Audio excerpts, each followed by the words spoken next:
said, "Stupid, you look like you could use a friend."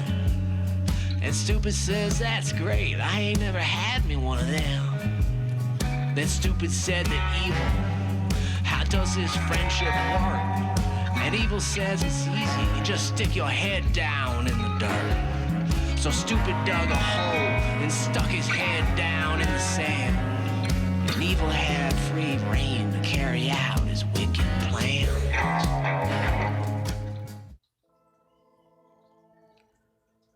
The Reverend John Stuart was a family man with a deep faith in God, and in the year 1770, after being ordained to priesthood from deacon, he was assigned as a missionary to the Mohawks at Fort Hunter, New York. Being a former school teacher, he helped to establish a schoolhouse at nearby Johnstown, where he would also conduct monthly services. He also ministered to the Mohawks at Sha'tekayèn, where he would meet the man who would become one of his closest friends, confidants, and allies, Joseph Brant. In just 5 years' time, the American Revolutionary War would begin, and tests of faith and loyalty would commence, which set off a chain of events with outcomes rippling throughout history. Reverend Stewart was a man who believed in the importance of family and the true meaning of the Bible. It was a time of revolution in the 13 colonies, so he felt compelled to put as much good into the world as possible. A year passed, and Stewart continued taking his family to prayers in both Johnstown and Sha'tekayèn, where Joseph Brant became a widower and fell into a deep depression. Seeing the state of Joseph, Stewart approached him in an effort to console and help guide him through his grief period. Being a family man, he couldn't fathom the thought of losing a loved one. He himself had 8 children with his wife Jane O'Kill. At this time during the 1700s, all of the scriptures and hymns were written only in European languages. To take Joseph's mind off his losses, he requested assistance in translating St. Mark's Gospel into the Mohawk language. The two would sit regularly and translate the works over family dinner and cups of wine. Their work came to a halt in 1774 when the American Revolution turned into all-out war. Reverend John Stuart was forced to choose between his faith and his homestead. American Patriots would loot his home, destroy his property, and desecrate his church, making it unsafe for him and his family. Upon being nearly arrested, Joseph Brant arrived and took him and his family to safety. As the Patriot forces started closing in, the British called upon their allies to fight alongside them. It was at this time that a secretive fraternal organization began to make underhanded moves, which included some members such as the late Sir William Johnson, the brother-in-law of Joseph Brant. At the homestead of Johnson, Joseph and Stuart were brought into the Freemason group with the promise of ultimate safety and power over any and all situations. It would put them in the rooms with the likes of George Washington, who Brant would later describe as the village burner. With this newfound membership, Reverend Stewart began to see some of the things he had only heard rumor about while attending seminary school in Pennsylvania. Many of the practices included standard religious rituals in which he was familiar and comfortable with. Many others were dark and made him uneasy, making him question the faith of those who introduced him to the Freemasonry. Although these practices seemed to be mostly for protection against the Patriots, Stewart would soon realize the terror that followed these rituals. The Reverend was well aware of different types of witches within the colonies. There were even some referred to as granny witches for their caring nature and ability to heal, and knowledge of herbs, medicines, and prayers. These practitioners had been in the area since the early 1600s when indigenous people and settlers started to combine their medicines and rituals. There were also other witch doctors and evil witches with more sinister practices. Some of these practices included a small bow and arrow, which they would shoot at an image named after the person they wished to injure. Whatever they wished to throw into a person, such as wool, sewing needles, or coal, would be tricked to the end of an arrow and shot at the image.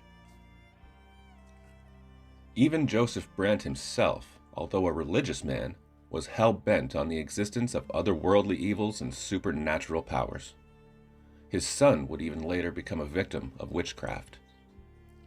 Brant claimed the rituals had been performed since ancient times, that the Mohawks and other tribes used these ceremonies to ward off evil spirits and energy. They had also been used to cause sickness and decay when used in a certain fashion, usually with the use of a blood sacrifice. While war waged on, those loyal to the British Crown were taken north to Johnson Hall, the home of Sir William Johnson and Molly Brant. From there, Molly would assist the Loyalists in migrating to present-day Quebec and other northern territories until Sir William Johnson passed away in 1774. She then moved back to Canajoharie and began to fully assert herself as a matriarch without the strictness and fraternal watch of the first Baronet of New York. Sir William Johnson. After threat of arrest, Joseph Brant led John Stuart and his family to safety in what is now Lachine, Quebec, outside of Kahnawake. Molly followed her brother north in 1776, just before the end of the Revolutionary War.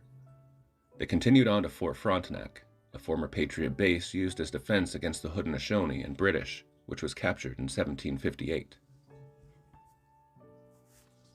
The Mohawks then moved onward to their original hunting and fishing grounds where some French and Mohawk people had already begun to settle. The territories of Six Nations and Tyendinaga would be established, and Stuart would continue his monthly services among the indigenous people who lived there. On a cold Cataraqui winter night in 1785, Reverend Stewart had just finished reading scripture to his family. He recently had a falling out with Joseph Brant about the division of land, as he believed the Loyalists should be able to settle wherever they deemed reasonable within the corridor between Toronto and Kingston. To take his mind off his troubles, he turned on his phonograph, playing some comforting Loyalist music which reminded him of his home in New York. As he sank deep into his chair with his favorite Bible passage in hand, his gut sank, giving him a nauseous feeling for a moment. Someone began to bang at his door. Startled, he moved swiftly to find Molly Brant at the door in visible distress. Her eyes held a clear terror behind them as she tried her best to keep herself together.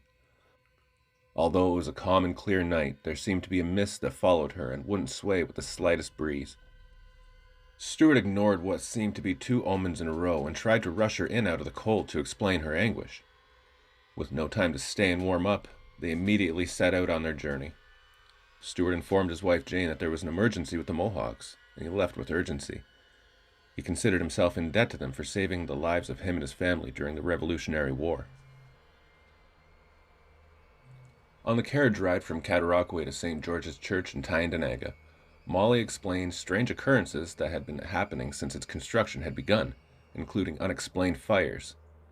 In recent days, children had gone missing or come back with stories that one would believe outlandish and childish excuses for playing late, had they not already believed in the presence of evil and sorcery.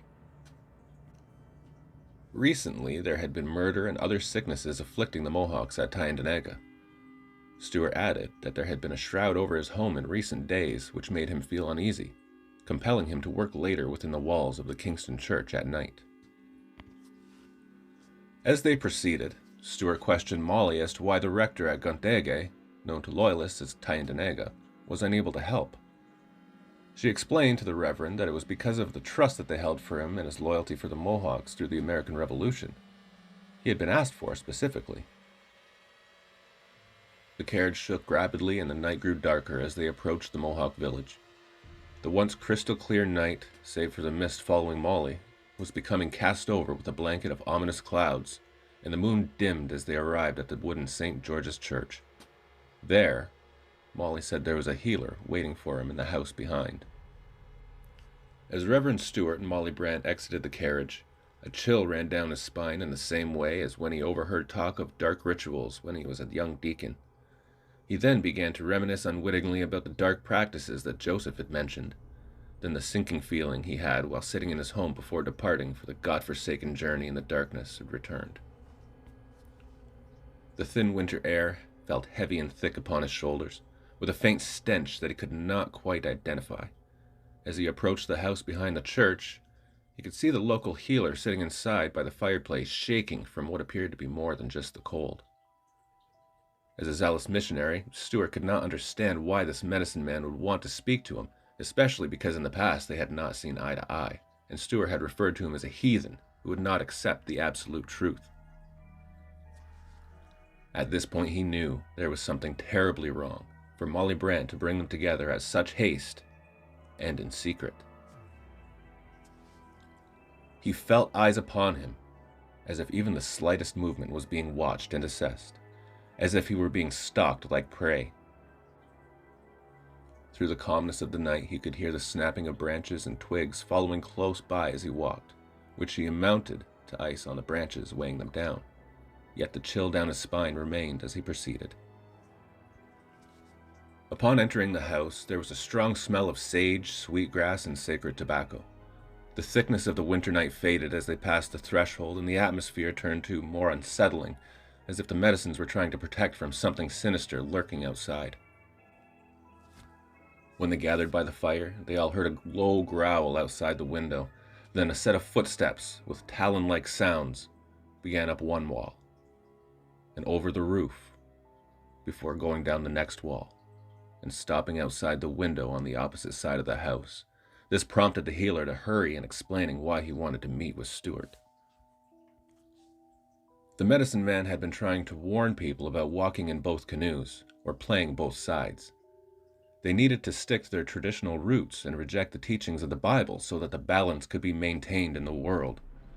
He explained that he did not hate Stuart, but the fact that he was trying to change the minds of the people and employed Joseph Brant to carry out that business. He saw the building of St. George's Church on traditional hunting and fishing grounds as a religious attack, a betrayal after the Mohawks had saved countless lives. The medicine man explained that he tried using the scripture of the King James Bible to try driving the church away, with the idea of using their own religion against them.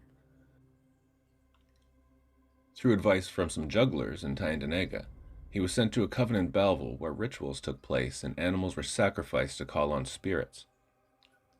With rumors of witchcraft happening in the grove as well, which is where St. George's Church was located, people began to get uneasy. There had been a sighting of what someone thought was a Wendigo, but it turned out just to be a shapeshifter, one of the natural people that connect with the earth and nature through a physical change. He was spotted transitioning into his animal form and mistaken for the creature that may have been responsible for stealing the children. Weeks later, the body of a bear was found, but had strange taggings. It was as if the skin underneath was tattooed with the same markings as the shapeshifter would have had in his human form. Molly then explained that they believed that was the end of it. With the apparent Wendigo, which was actually the shapeshifter, gone, things had started to gain normalcy for the following few days, before the bear body was found. The medicine man then discovered that there was a group of jugglers in the area trying to do the same thing he was, and had learned from the lead witch at the coven he had been directed to in Belleville. When he joined, there was no way he could leave with his life.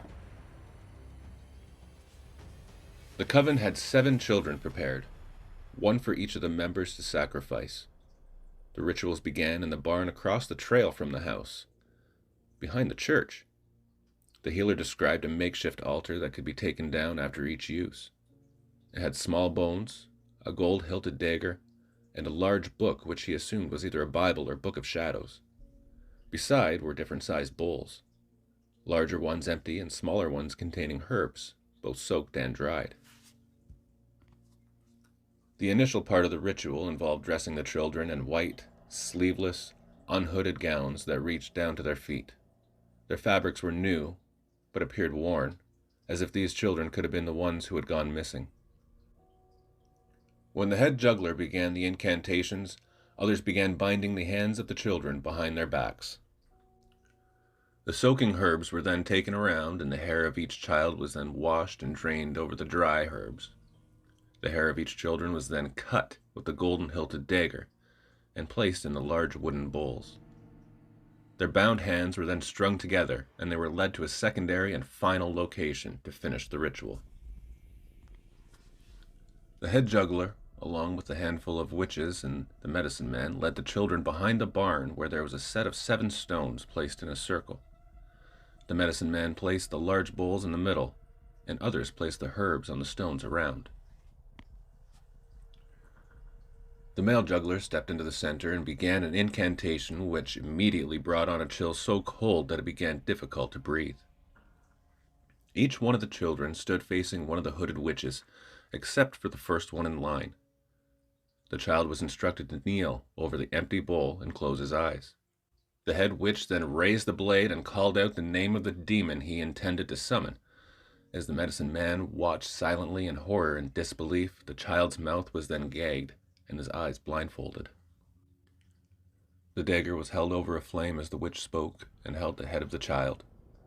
When he was finished speaking, he looked at the child and slit his throat. Blood began rushing from the child, and the bowl under him filled. The witches in the circle continued the incantations as each child met their fate one by one. Each bowl was filled to the top with the blood of innocent children, and their hair mixed into it. As each bowl was filled and the child expired, they removed the bodies and buried them in the woods, except for the last one. The medicine man said the witches insisted it needed to be burned. Before they burned the final body, they began to fashion 7 dolls from the bloodied hair of the children to represent the 7 gates of hell. They believed that if they had an innocent soul to control each one, they would be able to ultimately control the single demon they summoned. As the ashes of the last child being cremated floated into the air, a sudden breeze blasted over them as if large wings had just lifted off like a bird about to fly. This, to them, signified the arrival of the demon and the binding of souls to watch over the gates. A growling sound combined with a screech surrounded them as the heart of the fire turned blood red and the white-hot flame turned purple. This was the event that some of the demon will only refer to as M.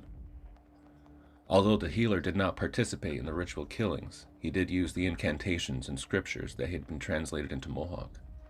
The guilt plagued him so much, he was compelled to come forward to Molly about the ordeal. The fears of Reverend John Stuart had come true. There really was hell on earth, and he needed to do anything possible to stop it. It would damage the reputation of the church if people were to find out that these heathens were able to summon the divine, regardless if it is good or evil. The only ones to stand between the spiritual and the physical could be the chosen ones of God who preached and spread the word of the Bible, not these witches. Stuart was furious as he stood at the front of the house, pacing with his Bible in hand, trying to comprehend what he had just heard. What he had overheard all those years ago was true, and he had only narrowly escaped being drawn into these practices himself after what he had seen. He could recall different bowls, the same description, locked away at Johnson Hall, along with the same types of herbs and medicines used in the ritual the medicine man had informed him about. He also remembered bits and pieces of conversations and stories Joseph would pass on about different rituals his former brother-in-law, Sir William Johnson, had participated in before his passing in 1774. After his bewilderment and frustration subsided, Stuart began giving directions immediately, calling for an altar to be built 1 meter in from the trail that led up to the construction site of the stone church. As they planned further, the growling outside of the house became louder, and the stench barreled down the chimney, pushing soot into the room. A face then appeared in the fireplace with a long, pointed chin. Behind it were tattered wings that were moving in a different way than the fire flickered. A deep, sinister laugh erupted, and Molly threw a mixture of medicine into the fire, pushing that demonic face back outside through the chimney. Stuart and the healer wrapped themselves in their respective protections, one with a cross and Bible, the other with words and medicines. They approached the altar site and began construction. It was then when the stench Stuart had previously smelled began to become more and more clear. It was the smell of rotting flesh. This, he knew, was a sure sign of demonic presence.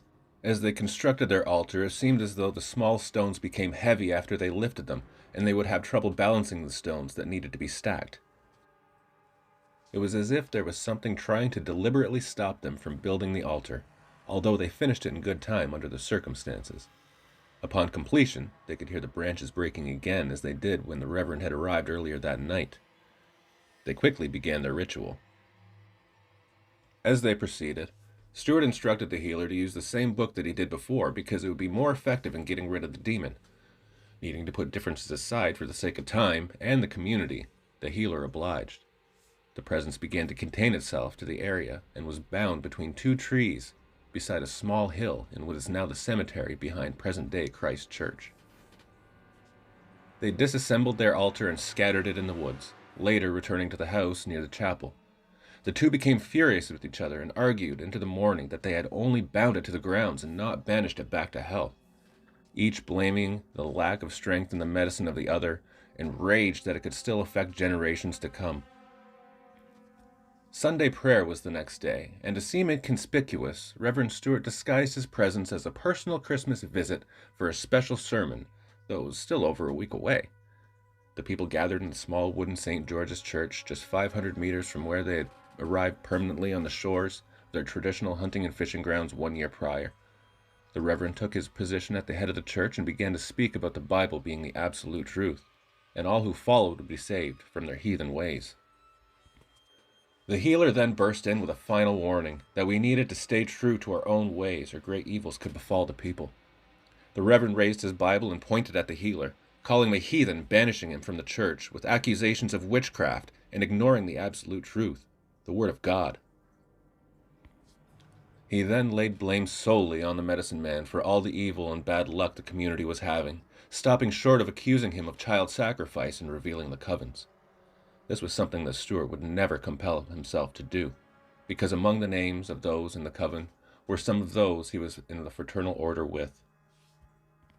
Betrayed, the healer took to the woods where he set up a small camp for himself with the intention of personally watching over the area where the demon was bound.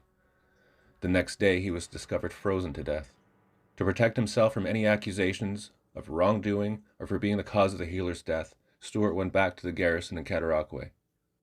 But a rotting stench followed that only he could smell.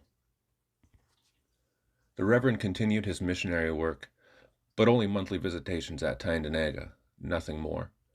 Each time he returned, he would see the soul of the medicine man and the shapeshifter watching him and trying to speak to him. Stuart refused to listen, and when he passed away in 1811, his soul was bound with both men and the demon. There are local stories about the bodies of children still buried in the woods, and documentation of alleged witchcraft in the area. The souls of these people could still be bound there, and it would be up to the Anglican Church to exorcise their demon.